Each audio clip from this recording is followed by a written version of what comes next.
आज हम लोग फिश प्रोडक्शन टॉपिक के अंदर सेकंड वाला पढ़ने वाले हैं, जिसका नाम है इनलैंड फिशरीज। पहले वाले टॉपिक में हमने क्या पढ़ा? मरीन फिशरीज के बारे में। आज हम लोग पढ़ेंगे इनलैंड फिशरीज के बारे में। इनलैंड फिशरीज का मतलब ये हो गया ना कि आप समुद्र के अलावा जो आपका इंडिया का पॉलिटिकल बाउंड्री है ना, उसके अंदर यदि आप फिशिंग करते हैं वही हमारा कहलाएगा इनलैंड फिशरीज। जैसे एग्जाम्पल के तौर पर मान लीजिए मेरा बहुत बड़ा तालाब है, उसमें यदि हम अपना फिशिंग कर रहे हैं, क्या कहलाएगा? वो इनलैंड फिशरीज कहलाएगा। ठीक है, चलिए इसी के बारे में हम लोग आज यहाँ पे पढ़ेंगे। लिखा हुआ है सबसे पहला कि fresh water resources include canals, Pond's and reverse. Fresh water का मतलब यहाँ पे क्या है? क्या पूरा ऐसा पानी जहाँ जो कि पीने लायक है? नहीं, ऐसा पानी जो कि मछली के उत्पादन के लिए क्या है? सही है।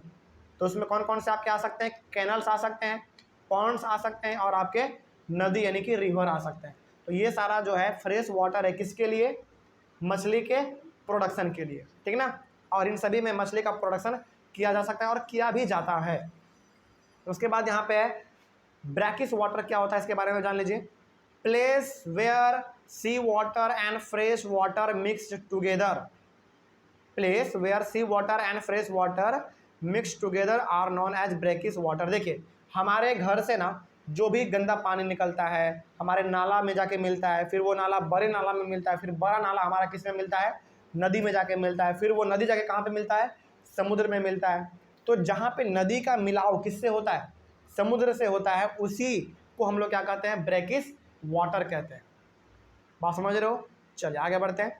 Examples of brackish water are estuaries and lagoons. तो ब्रैकिश वाटर का क्या क्या एग्जाम्पल हो सकता है आपका? एस्चुरीज और लगून्स। ये दोनों एक प्रकार का ऐसा फॉर्मेशन है जो कि सी वाटर और रिवर वाटर के थ्रू बनता है हमारा। ठीक है, तो ये दोनों आपका किसका एग्जाम्पल है? ब्रैकिश वाटर का एग्जाम्पल है। ठीक है, आगे बढ़ते हैं। Brackish water are also important fish reservoirs. और जहाँ पे कि आपका नदी का पानी और समुद्र का पानी आपस में मिलता है ना, वहाँ पे भी मछली का संख्या क्या होता है? सबसे ज़्यादा होता है। तो वहाँ पे भी फिश प्रोडक्शन किया जा सकता है जाल को बिछा के। याद रहेगा ये चीज़। चलिए आगे बढ़ते हैं। उसके बाद capture fishing is also done in inland water bodies. देखो यहाँ पे ध्यान से क्या लिखा हुआ है।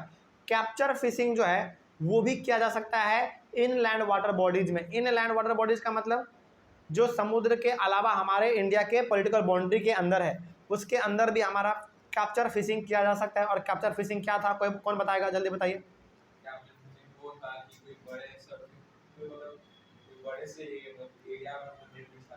हाँ, मतलब कि कैप्चर फिशिंग में यह था जब हमारा नेचुरल रिसोर्स हो बहुत बड़ा, है ना, बहुत दूर तक पानी फैला हुआ हो, और उसमें हम लोग क्या कर रहे हैं?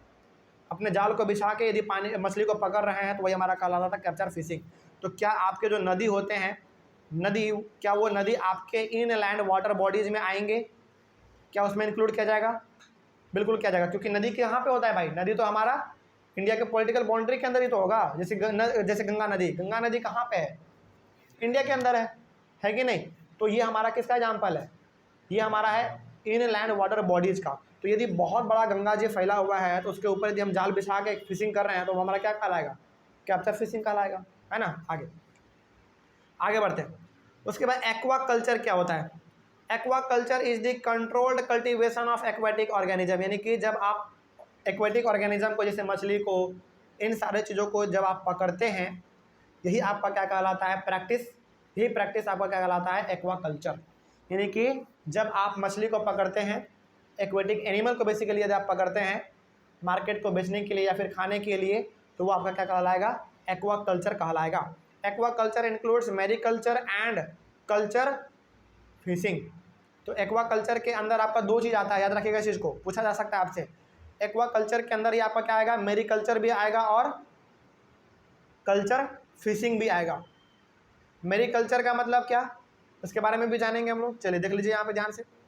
अच्छा, एक्वा कल्चर क्या, इसका मतलब क्या हुआ? इसका मतलब जब हम लोग फिश को, जैसे फॉर एग्जांपल, जैसे हम लोग एनिमल को पालते हैं तो क्या कहलाता है? एनिमल हस्बेंड्री कहलाता है ना। जब मधुमक्खी को पालते हैं क्या कहलाता है? बी कीपिंग कहलाता है कि नहीं। उसी प्रकार से जब हम लोग मछली को पालते हैं, उसका प्रोडक्शन करते हैं, वही हमारा कहलाता है एक्वा कल्चर। और एक्वा कल्चर के अंदर आपका दो चीज़ इंक्लूड है, पहला मैरीकल्चर और दूसरा कल्चर फिशिंग। तो कल्चर फिशिंग क्या है आपको मालूम है?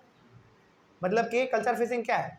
जब आपके पास, चलिए हम एक बार आपको याद दिला देते हैं, शायद आप भूल गए हैं कल्चर फिशिंग क्या होता है। देखिए यहाँ पे जब आप मछली का खेती करते हैं, खेती का मतलब क्या है यहाँ पे, खेती का मतलब कि आपने तालाब में मछली को डाला, उसको आप बढ़ा रहे हैं, उसको पकड़ के फिर मार्केट में जाके बेच रहे हैं, यही हमारा कहलाता है कल्चर फिशिंग।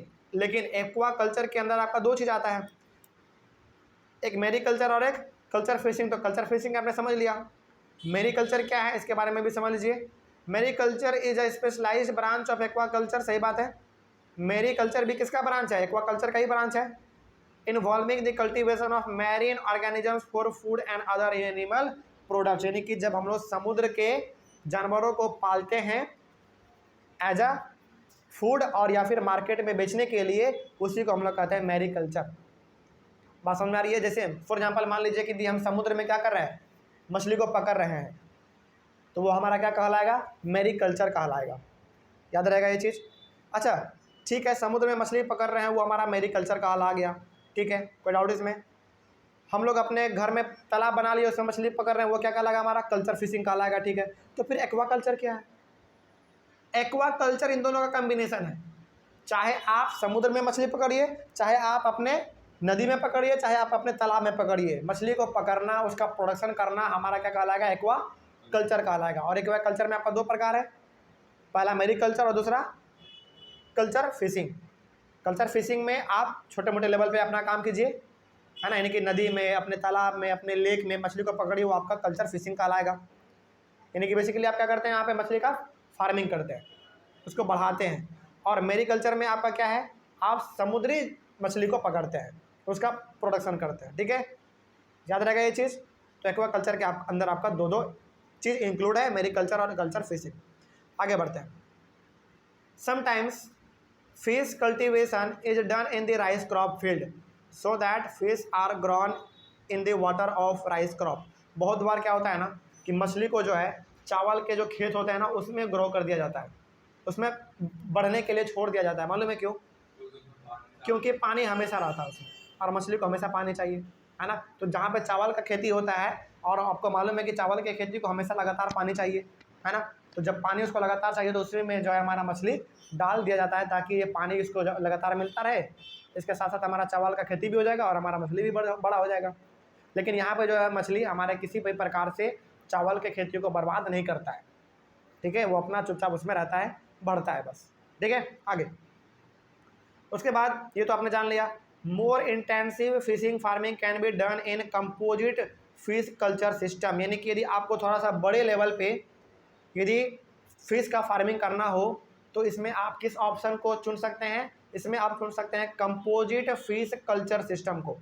अब आपके मन में सवाल आ रहा होगा कि sir composite fish culture system क्या है, इसका नाम बड़ा है, क्या है कंपोजिट फिश कल्चर सिस्टम, क्या है इसके बारे में जान लीजिए। जैसे यहाँ पे हमने लिख दिया है डेफिनेशन इसका, it is a method in which 5 or 6 different species of fish are grown together in a single fish pond. यानी कि कंपोजिट फिश कल्चर सिस्टम जो है, ये एक ऐसा प्रकार का फिश को प्रोड्यूस करने का मेथड है जिसमें कि आपके पास एक तालाब होता है, पॉन्ड होता है, उसमें जो है आप 5 से 6 अलग अलग डिफरेंट स्पीसीज के मछली को एक साथ ग्रो करते हैं। यही सिस्टम हमारा क्या कहलाता है, कंपोजिट फिश कल्चर सिस्टम। याद रहेगा ये चीज़।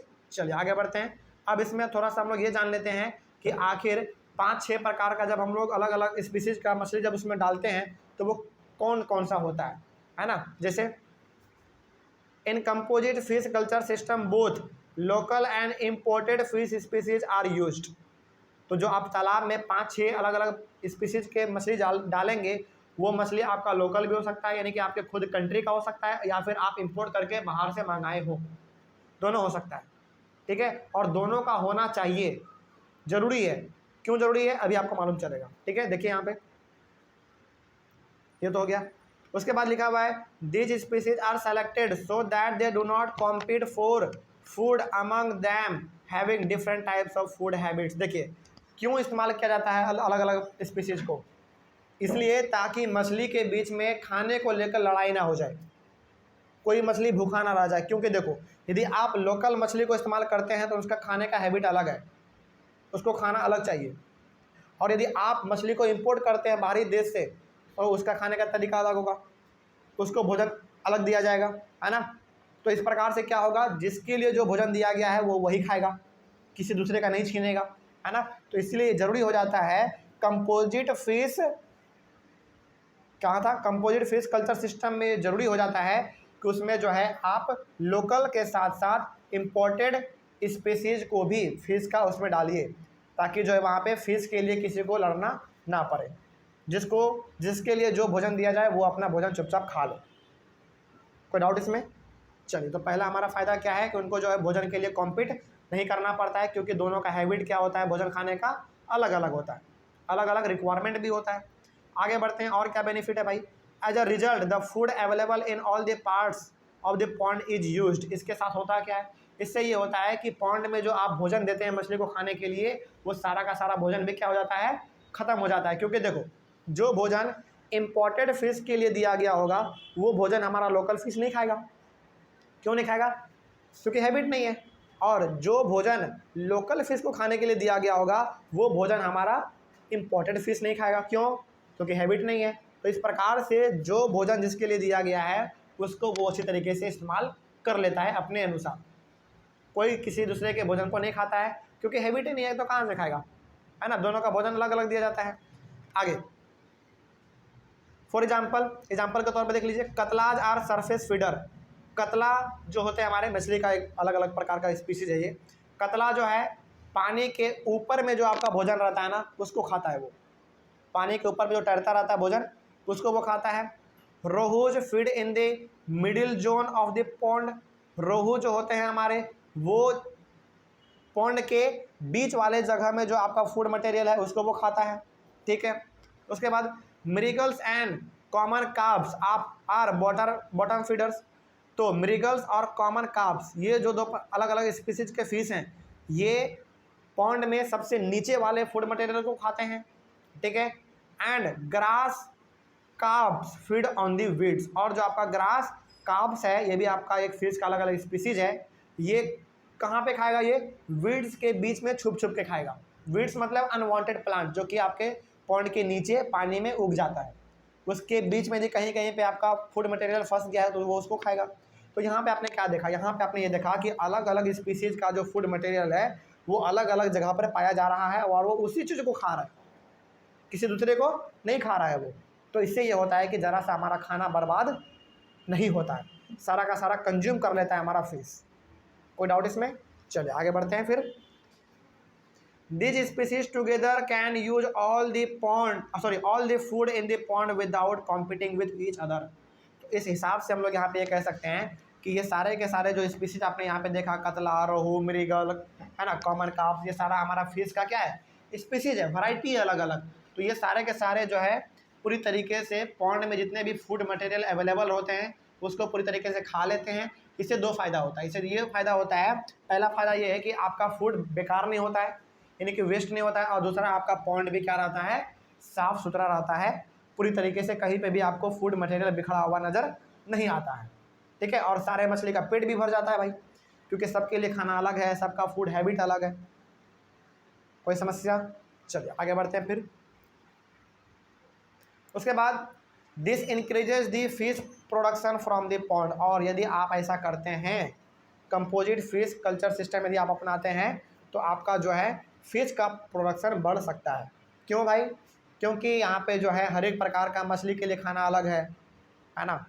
तो यहाँ पे हर एक प्रकार का मछली बराबर ग्रो करते हैं, है ना। आगे वन मेजर प्रॉब्लम, लेकिन इसके साथ प्रॉब्लम भी है। अब देखो, हम बार बार कहते हैं कि जिसका अच्छाई है उसके साथ कुछ ना कुछ बुराई भी होता है ना। इसके साथ प्रॉब्लम क्या है देख लेते हैं। One major problem with composite fish culture system is that many of these fish breed only during monsoon. इसका सबसे बड़ा ड्रॉबैक ये है कि इसमें जो भी प्रकार के आपके मछली के वैरायटी हैं, स्पीसीज हैं, ये अपने बच्चे को जन्म अधिकतर मानसून के समय में देते हैं। मानसून मतलब बरसात के समय में। इसका सबसे बड़ा ये ड्रॉबैक है, यानी कि साल भर में ये अपने बच्चे को जन्म नहीं देते हैं। कब दे देंगे? केवल मानसून में, जो कि इसका सबसे बड़ा ड्रॉबैक है, ठीक है। आगे another major problem is the lack of availability of good quality seed.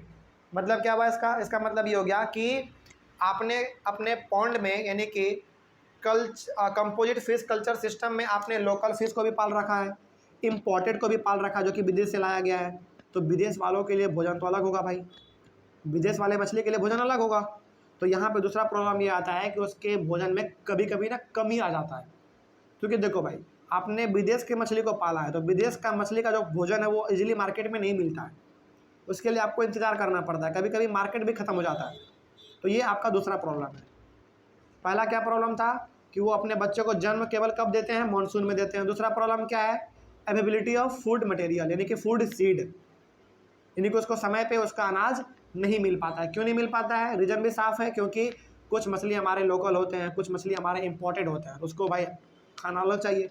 अलग खाने के लिए थोड़ा सा हो सकता है कि इंतज़ार करना पड़े या फिर मार्केट में कभी कभी ख़त्म भी हो जाता है ना। इस प्रकार का समस्या हमारे सामने आता है। उसके बाद आगे बढ़ते हैं।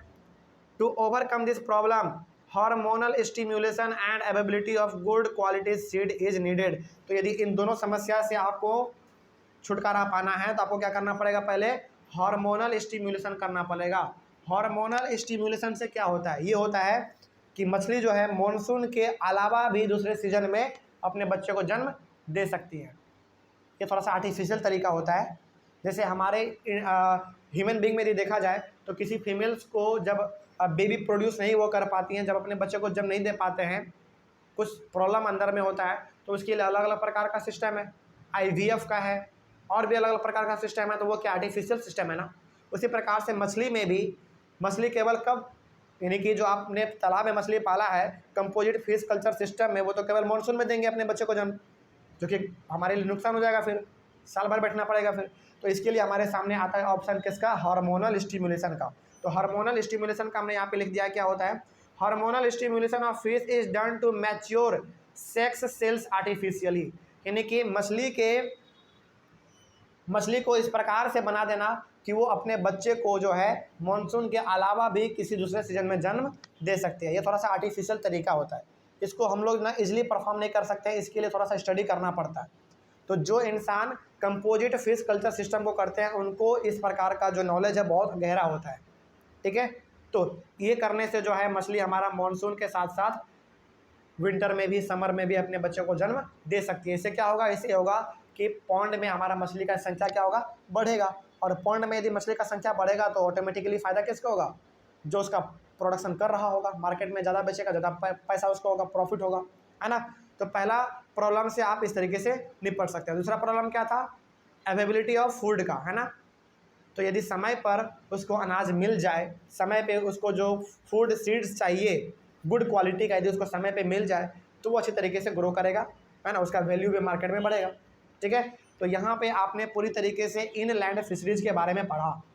इनलैंड फिशरीज आज का हमारा टॉपिक था। इस टॉपिक में कहीं पर भी किसी को कोई डाउट रहा नहीं ना, चलिए तो अगले वाले क्लास में हम लोग इस चैप्टर के सबसे लास्ट टॉपिक को डिस्कस करेंगे जिसका नाम है बी कीपिंग, ठीक।